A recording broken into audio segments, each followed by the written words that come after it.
of the humanities is the study of human life as opposed to natural life. Scientists look at natural life and humanities scholars look at human life.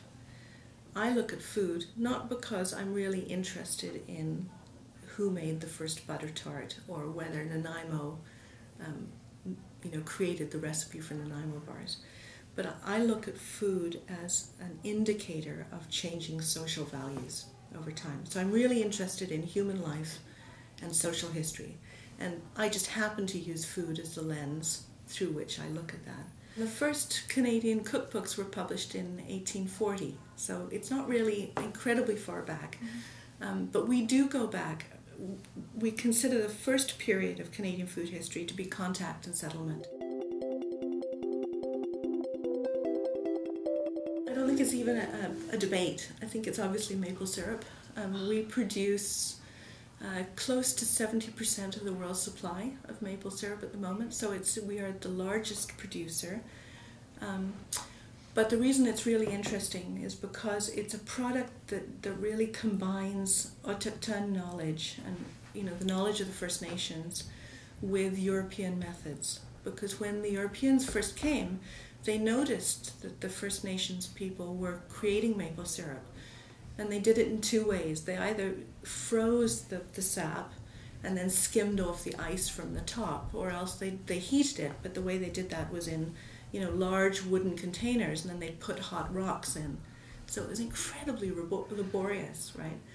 So as soon as the Europeans came with their metal cooking pots and traded metal cooking pots, it enabled the First Nations people to make maple syrup much more effectively. I think the most surprising thing, we are obviously an incredibly diverse country, so I think the debate in Canada is whether there is a single Canadian cuisine or whether it's a kind of quilt of different regional cuisines, right? And one of the most interesting things is that there are different forces at play between differentiation and homogenization that occur throughout the 20th century. And some of our most famous food celebrities, including people like Kate Aiken and Jeanne Benoit, really galvanized a shared sense of identity with Canadian cuisine, but they did it by emphasizing the diversity of cuisines. So it's a kind of irony that we think of, we are very, very proud of our food history and our traditions, but we're also fiercely proud of the fact that they're diverse and different. Food choice is something that everybody does. People choose and select foods on a daily basis. It becomes a wonderful indicator for changing values over time. And any historian is really looking for pivotal moments of change and tenacious continuity of habits and values. And food gives us that. It gives us a chance to look at those things. My project isn't really about food, it's about social history, right? And food is the lens I use to look at social history.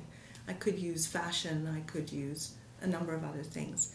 So it's changed my way of looking at food because I think about what the language of food and the idiom, the stories that food selection and food choices tell us.